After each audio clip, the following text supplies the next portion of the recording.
South. 69 South. 69 South. 69 South. Welcome to 69 South, where we cuss and discuss true crime, current events. Parental discretion is advised. Sit back, relax, enjoy.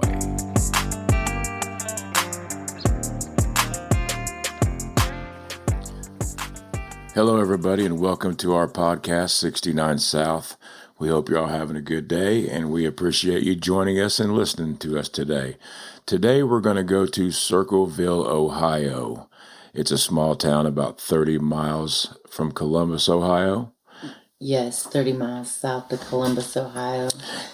A small rural farm town of about 11 to 13,000 people. And they're known for their annual pumpkin festival. And they have been caught up in a wild mystery for apparently 2 decades. 12,000 people is a relatively small town. It's kind of like not too far from here. There's a Martinsville town. If you look at the pictures and the surrounding areas, it's kind of just like Martinsville. It has an interstate on one side, and it's kind of got like a courthouse and a square, seemingly a normal small town in America. Since 1976, the town of Circleville, Ohio, has been caught up in a wild mystery.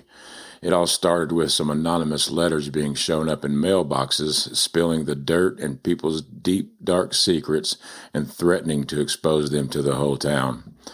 I mean, could you imagine the chaos, getting these letters in your mailboxes and telling everybody your secrets, who's fucking who type shit? No, not at all. I can't even imagine the stress level that would cause people, because one you're thinking is your significant other fucking around or seeing somebody else, but then you're in fear for your safety and thinking that they want to hurt you. You just don't know. The unknown's the scariest part. And this story revolves around letters, handwritten letters. I know that back in the 70s, letters were basically like our text threads now. I mean, they didn't have cell phones. They didn't have any type of computers back then that you could, hide behind a keyboard. So if you were going to hide and do something, you would hide behind a letter. You'd write it down on a piece of paper, obviously, and then you would stick it in a mailbox, and a day or two later, a week or two later, whenever the post office got it to your mailbox, you would find an envelope there. Yeah. The other way they communicated was through phones. And back then, even in the neighborhood that I lived in Florida, was a small neighborhood, they had a party line. What is a party line?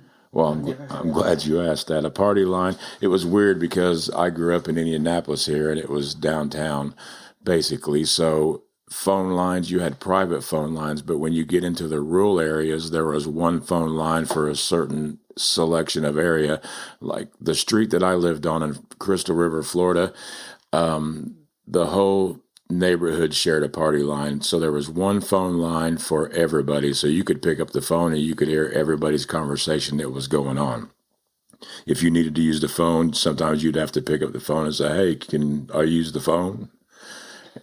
And then they would have to get off the phone, and then you'd pick it up. And if you heard a dial tone, then you could, obviously it was your turn to use the phone. But yeah, everybody could hear everything. So it was kind of weird. Did you ever hear anybody get into fights like, "Hey, can you get off the fucking phone? I need to use it." And then you got another person over here like, "Fuck you." Oh yeah. My nosy ass was always trying to pick up the phone to hear the other kids talking to their girlfriends or whatever. It was a little thing. You would have to try to hang up your conversation, and you knew they'd be picking up the phone, and you could hear them pick up or set it back down. So you would kind of time it to where you would hang it up, and if you picked it up right when they were dialing, then they couldn't hear you pick up the phone, and you could sit there and listen to them. You'd think the phones would have a little light on them when it's available, or like a green light if the line's available, a red line if it's not available. How did the phone bill system work? I mean, did everybody get charged a certain amount? Was there long distance calls? That's a good question. I don't know. I wasn't paying. I was young. I wasn't paying the phone bills. All I knew is I could use the phone. I imagine everybody just paid a certain fee. But yeah, that is right.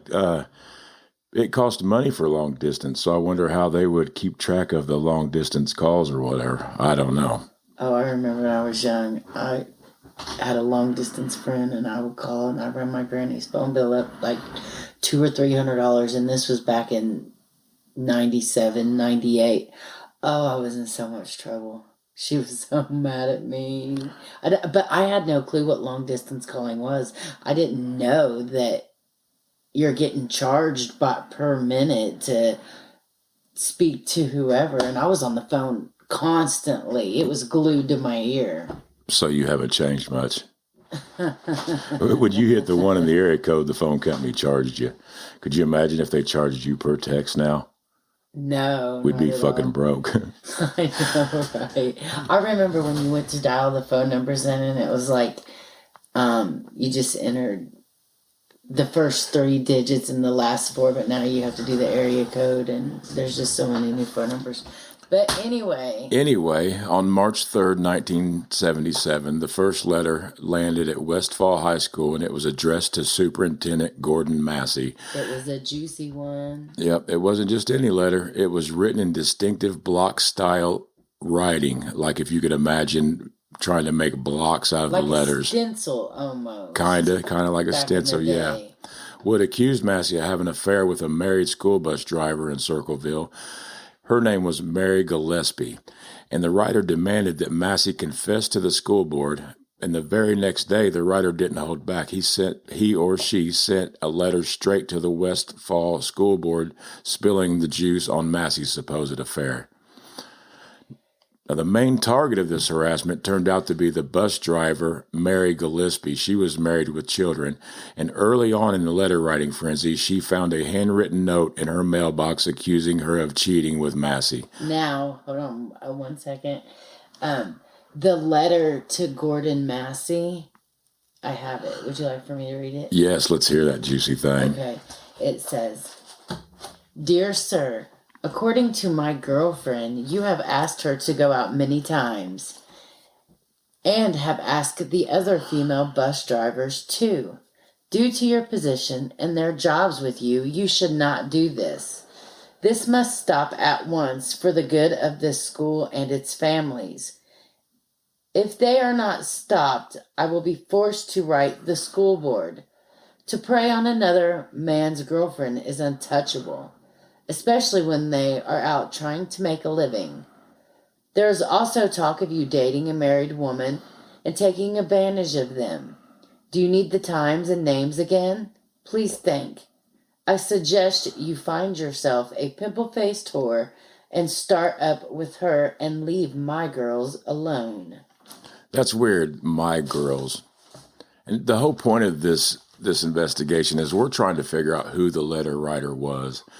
And a couple things about that letter where they said untouchable, I think that should have been unthinkable. But this letter writer sent thousands of letters over the period of years. You think they would have thought really deep of what they were going into on these letters. Right. Could you imagine their state of mind when they're sitting down to write these letters?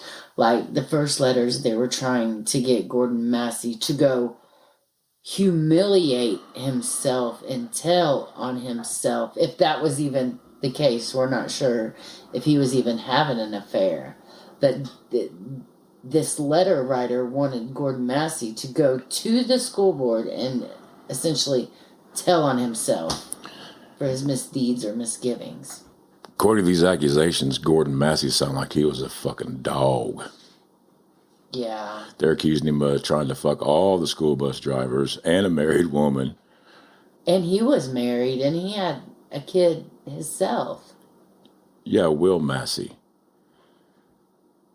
Yeah. He's probably taking all the school bus drivers to the back of the bus at the end of the day, and, who knows? Now, the main target of this harassment turned out to be one of the bus drivers we're talking about, Mary Gillespie. Early in the letter-writing frenzy, she found a handwritten note in her mailbox. I wonder if that first note to her that she found in her mailbox was postmarked from where the letters were originally coming from, or was it just stuck in there? No, Are they all postmarked, every single one of them? as far as my research, they were all postmarked from Columbus, Okay. which is about 30 miles from Circleville. Okay.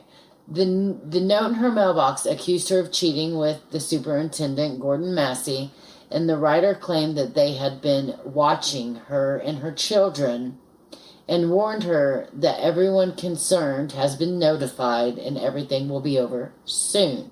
So everyone concerned, Gordon, Mary, and then we find out they emailed the school board, or the emailed. Shows a sign of the times. Sign of the times, yep. But the letter, everyone involved, so the school board, Gordon, Mary, and then her husband, Ron. Now, Ron started getting letters shortly after that, and the letters plus creepy phone calls he were getting, they were asking him to, basically threatening him to out his wife's affair with the school board.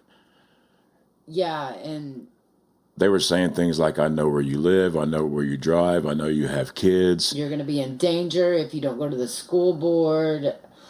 And then 2 weeks after he got that letter, another letter showed up for Ron saying, you've had 2 weeks, you have done nothing, make Mary admit the truth and tell the school board. Now, by now, Mary and Ron were getting letters that threatened them and their children if Mary didn't confess to the affair, and it didn't stop there. Along with the letters, they started getting phone calls, and then the signs started popping up. I mean, like signs, yard sale signs along the side of the road, but they said nasty things about Mary and her family. And was Gordon, they placing signs for Gordon too? I don't think so. I think the majority of the signs from what I saw was just targeting Mary, Ron, and their kids. And I think some of the signs were also suggesting that Gordon Massey was having sexual relations with Mary and Ron's 12-year-old daughter. But before the signs popped up even, they were kind of keeping all this to themselves. And I'm sure that Mary and Gordon were talking about it amongst each other, especially if they were having the supposed affair. Right. You know, they had to go to each other and be like, hey, what the hell's this? Or, what is going on?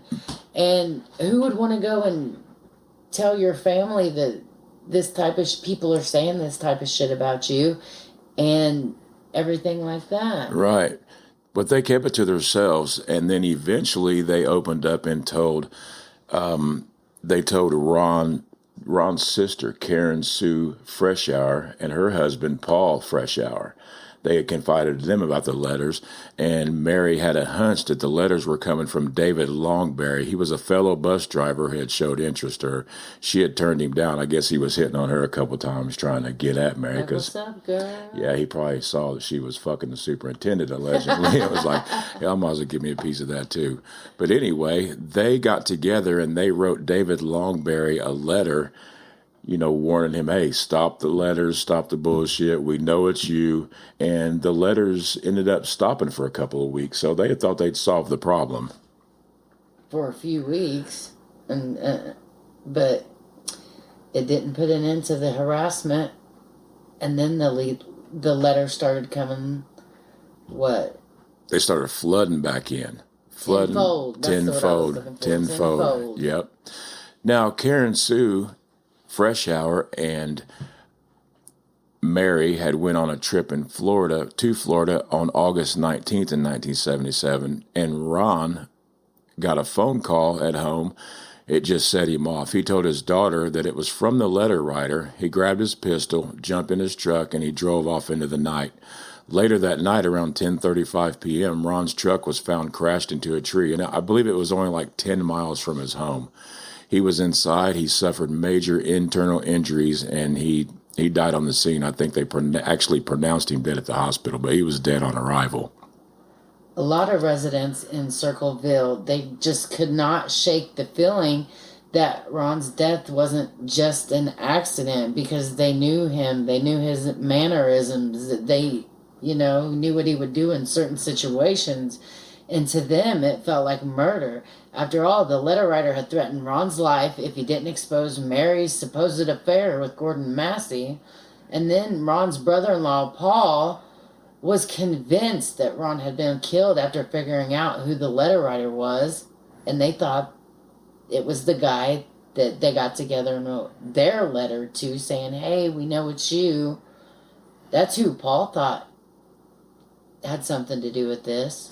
And it was also reported that Paul Freshour had said that there was bullet holes found in the side of Ron's truck, and it was also wrote in the police report that there was one bullet fired from Ron's gun from the time he left his house until the time they found him wrecked. There's pictures online of this truck wreck. It was horrible. I mean, it was a bad deal. So Paul Freshour, being Ron's brother-in-law, he was pretty upset about it, and he was pushing the sheriff to investigate it. And at first, the sheriff had labeled it suspicious, but then the coroner reported that Ron's blood alcohol was 1.5 times the legal limit, so I assume like 0.16. But he wasn't a drinker. No, and in this investigations, Sheriff Radcliffe also interviewed the person that they thought was writing the letters. The sheriff went and did his investigation, and he figured out that guy had nothing to do with it. But the coroner's final report with the blood alcohol levels made him change his mind to that his death was a tragic accident due to drinking and driving. And for the record, that coroner was named Dr. Ray Carroll. And he's got some skeletons in his closet we'll talk about in a little bit. We'll get to that later, yes. It turns out Sheriff Radcliffe might have had his own reasons for downplaying the possibility of murder. He was running for the president of the National Sheriff's Association, and let it a real town dealing with an unhinged letter writer and a murderer wouldn't exactly help his campaign. The letter writer wasn't happy about the lack of investigation either, and starting firing off letters claiming that Sheriff Radcliffe was covering up the truth about Ron's death. They even accused Dr. Carroll, the coroner that we were talking about, of some pretty serious stuff like sexual abuse of young children. That's a pretty harsh accusation. So this letter writer was pretty pissed off about Ron's death, and he wanted to investigate it harder, but they're saying that the sheriff basically didn't give a fuck, and he wouldn't investigate it at all. After Ron died, the harassment didn't stop. Letters began flooding in again, not just to Mary Gillespie, but to the residents all over town, local businesses, schools, even the newspaper. It felt like no one was safe. The people were genuinely scared. The letter writers seemed completely off the rails and had details about their lives that a stranger shouldn't know. Meanwhile, Paul Freshour kept insisting that Ron had been murdered and even filed a report asking the FBI to look into Ron's death, which I think the FBI never followed up on his report or never even got back with him about it. Must have not have been that important to them. Not at all. So we got to think about this. We have a county coroner that's been messing with little kids. Allegedly, at this point. And then we have a sheriff who wants his town to look perfect. He don't want no reports of any murders or crimes or anything like that because he's running a campaign, obviously, so he wants to look as good as he can. So he's going to cover that stuff up. That's the reason I think nothing ever really got investigated correctly, is because everybody was always trying to cover something up to make something look, to paint it prettier. They wanted, essentially. Yeah, they wanted their innocent small town to stay innocent and small towny, I guess. And then twist on everything else is right after Ron's death, even though Mary had always denied having an affair with Gordon Massey while her husband's alive, after he died, she and Massey started a romantic relationship. But with that, the threats against her got more intense and more explicit, aimed at her and her daughter. It was just a terrifying time for her as all the harassment escalated. Now, the letters and the signs kept popping up. They kept popping up everywhere. The letters got more in book. They got more. They ended up going to a lot of central Ohio, not just on Circleville, even though that's what we're focused on. But then, boom, Mary was driving her school bus on February 7th, 1983, on near Five Points Pike. She spotted a sign hanging on a fence, and it was a handwritten sign that had really obscene message about her 12-year-old daughter. When Mary pulled over to take it down, she tried to get it down, but all reports say that it was hooked up pretty good. She couldn't get the sign down, but she found a box with twine hooked to it. Well, naturally, she took the box and then she took it home. It says she didn't open the box till she got home. Now, me, I would have fucking opened that box right when I found it. I'm nosy. Oh, yeah, you would have busted it open to see what was going on. And the person that put it there, did they think that she was going to see it first and take it down, or Gordon was going to see it first and take it down? Or, I mean, I'm trying to figure out the thought process of whoever put this box up there. Well, obviously, they knew her school route. They knew her bus route. And so exactly what time she would be coming through. Exactly what time she'd be turning that corner. She'd probably be looking left to right. Boom, she seen the sign. She got out to take it down before the other school bus drivers or the kids saw it or whatever. Mm-hmm. Do you think that they were sitting there watching her? It's very possible. I mean, this person seems like a pretty fucked up individual. They probably were watching. I'm trying to imagine the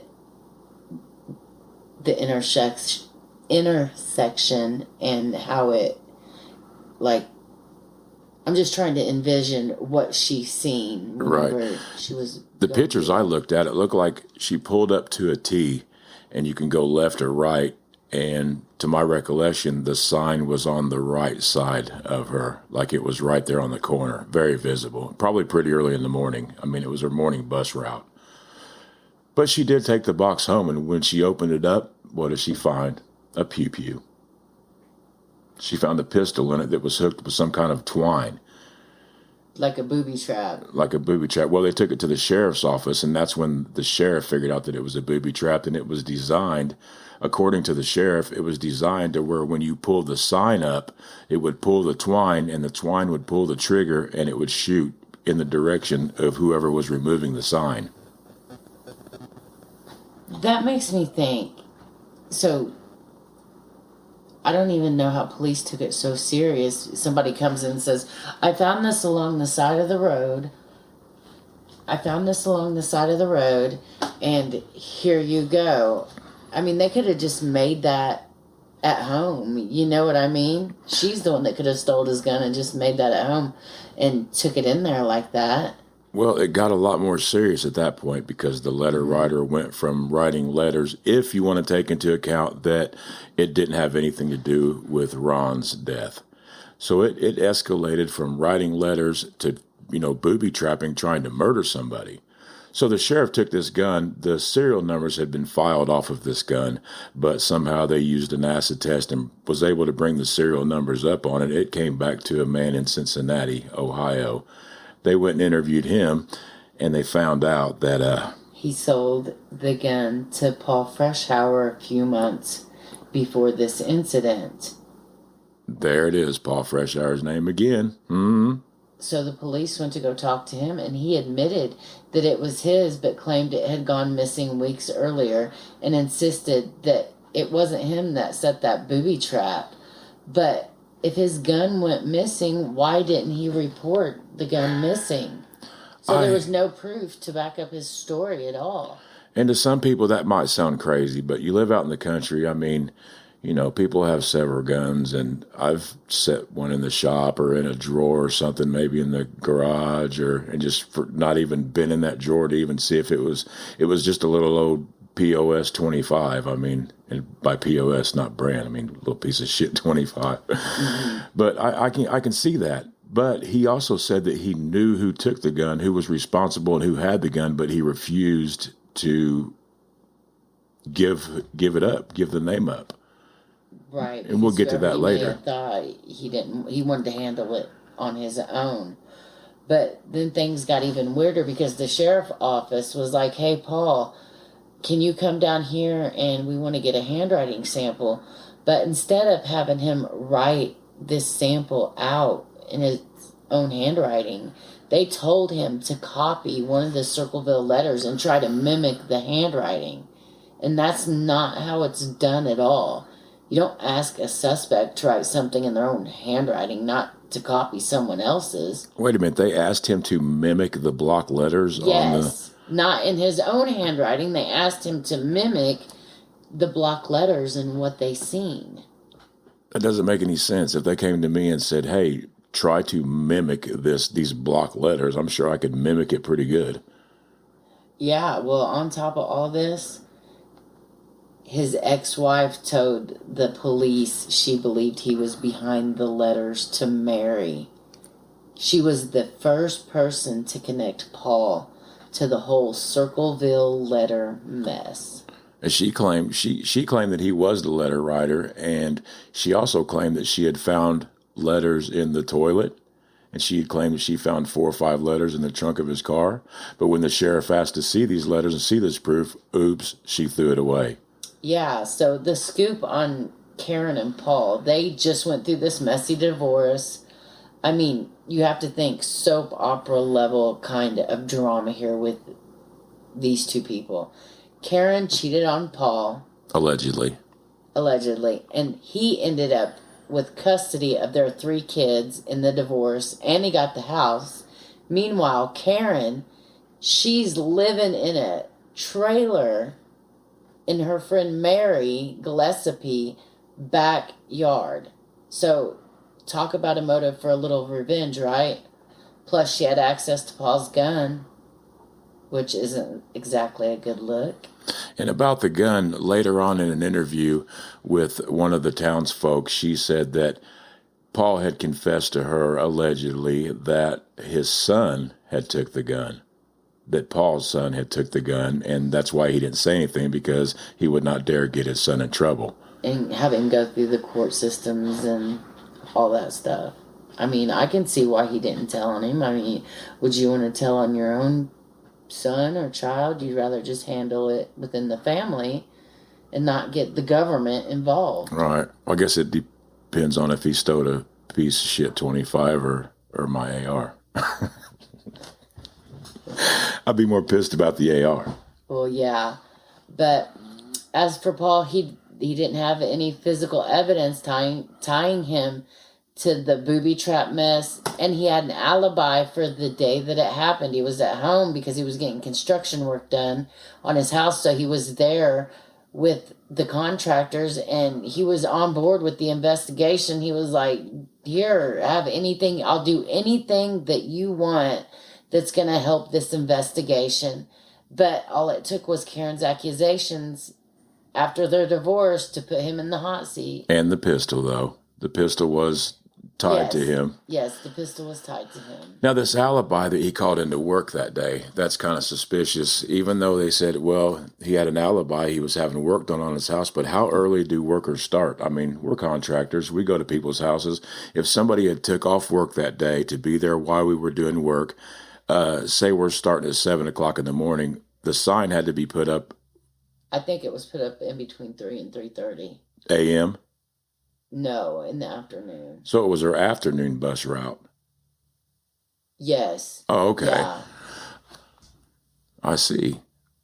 And so if he's at home all day because the contractors are there, I mean, some 7, 8 to probably 5 or 6, depending on what the job is. So, I mean, he could have been at home, but, you also have to think as well, were these contractors his friends? Did he trust them? Because sometimes when you're a contractor, you let your customers get to know you and they're your friends and stuff like that. And sometimes they got to run and do an errand and they're like, hey, I got to run and do an errand. You can use the restroom in the house or whatever, the house is going to be locked, I'll be right back, you know? Yeah. So just because he was getting construction work done on his house doesn't mean that he couldn't have left intermittently. Not at all. Shit, I'm happy when the customers leave. We got to run somewhere. I'm like, thank God he's not gonna be sitting there eagle eyed my damn work hovering over me and shit. So hell yeah, he could have said, hey, I'm going.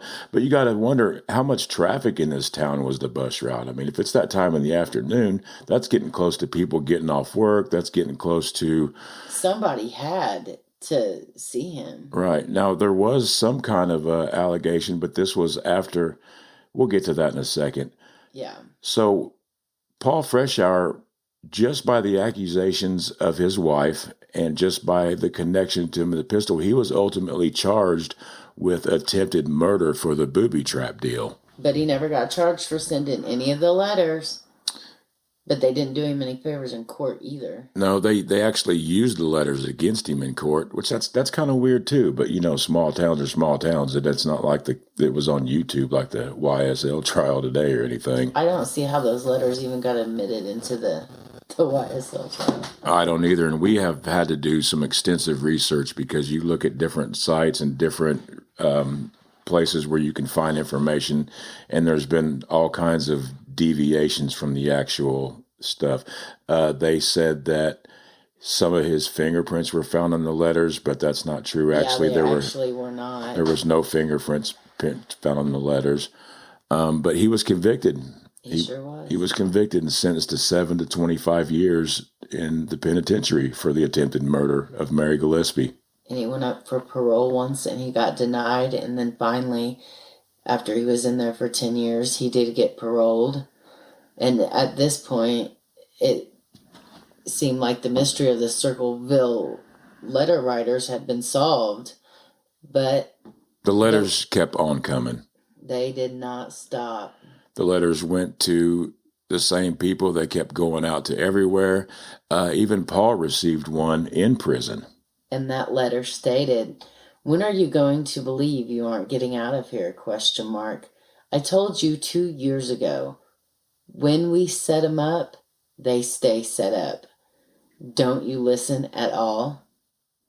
Now, the sheriff and everybody had contacted the warden of this prison, and while Paul Freshour was in prison, he was kept in solitary confinement, watched constantly. I think it was like a 23-in-1 deal. He was in a cell. He wasn't allowed any writing utensils.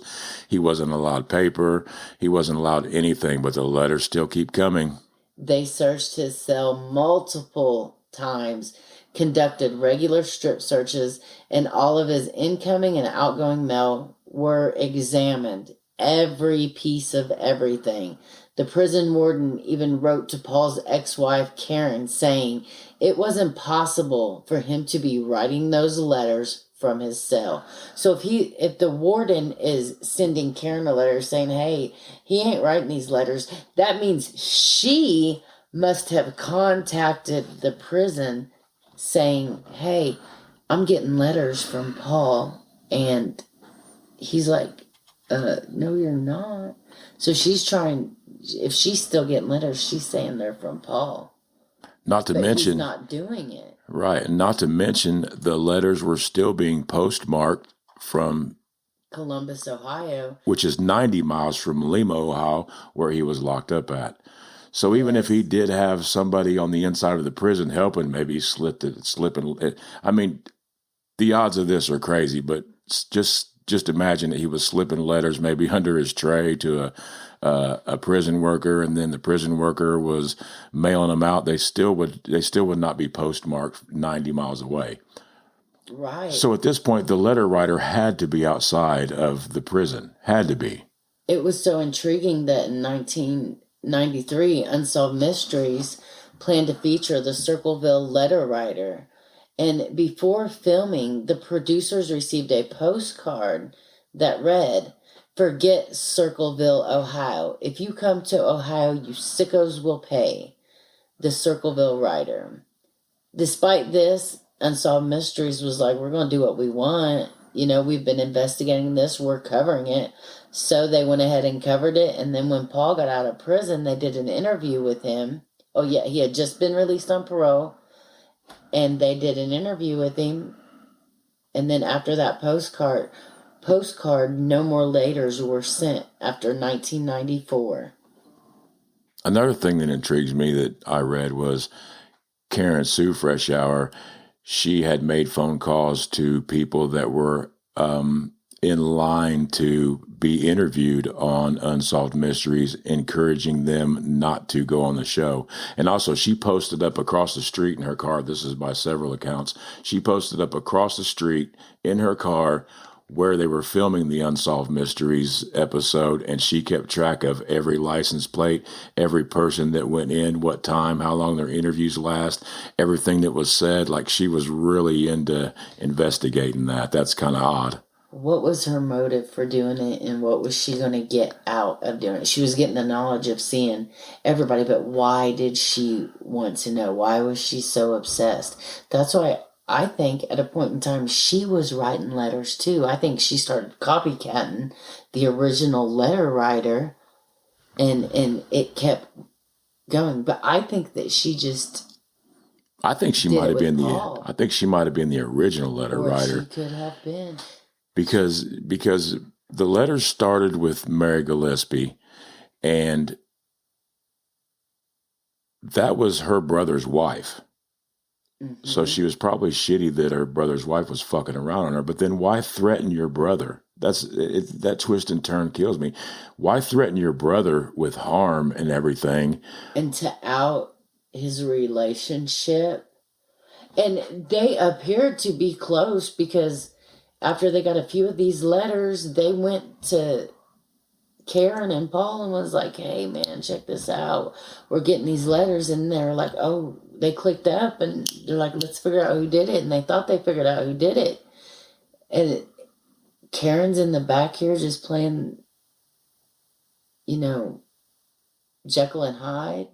There was also reports while Paul Freshour was in prison that another bus driver had seen a larger man with Sandy's colored hair, which Paul Freshour definitely had darker hair, a tall figure driving an El Camino, and guess who was dating a sandy blonde-haired guy, kind of tall guy, Karen Sue Freshour.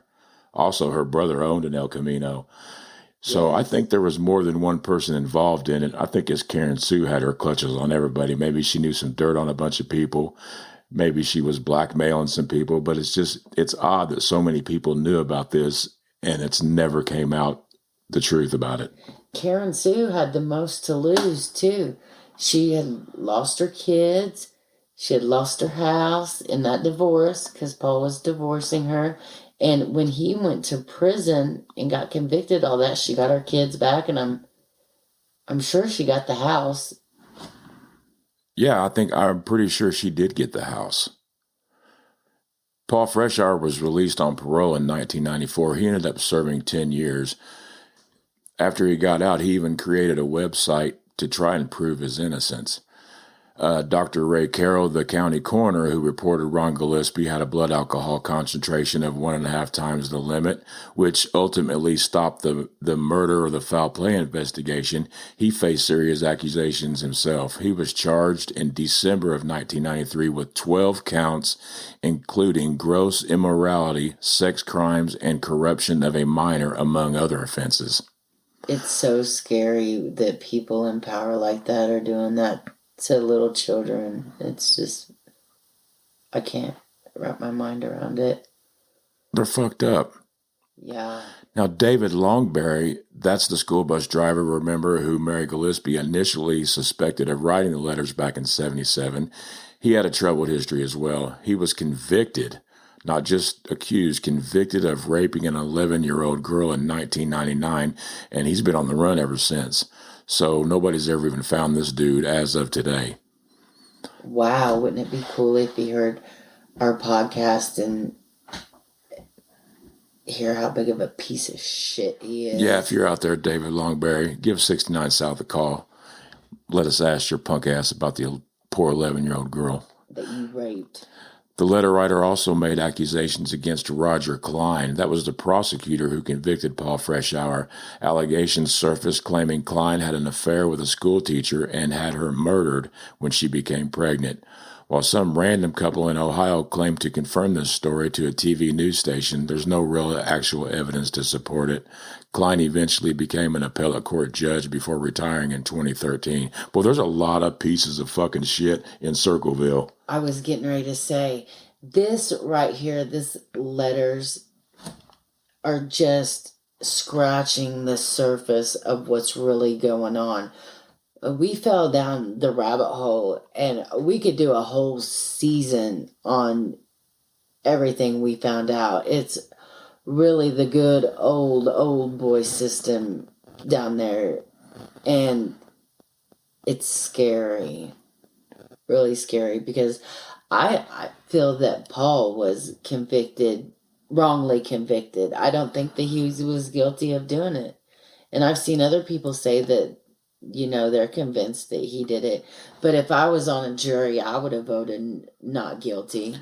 I would have too, and we saw some reports where his lawyer basically helped him get convicted. Everybody in this town hated him. Yes, the lawyer was scratching the prosecutor's back, the judge's back. The corruption in this town is wild, and it's all been uncovered, but you got to dig for it. I think everybody just wanted the letters to stop, and when they found out that the gun was linked to Paul Freshour, and then Karen Sue said she saw the letters, I think they just convicted him to put him in prison to make the letters stop. But guess what? They didn't stop. Another curious aspect of this case is the notable absence of Gordon Massey in most reports. He received some of the most aggressive letters and threats, and claims that him and Mary's 12-year-old daughter was involved in some kind of child affair. Mary initially denied any affair, but she did end up with a romantic relationship after Ron's death, as we earlier said. But despite that, surprising little information about him compared to the others involved. Like, you could find all kinds of information about everybody else but Massey. That's weird. He was a respected member of the Circleville community. He was married with a son. He passed away in 1996.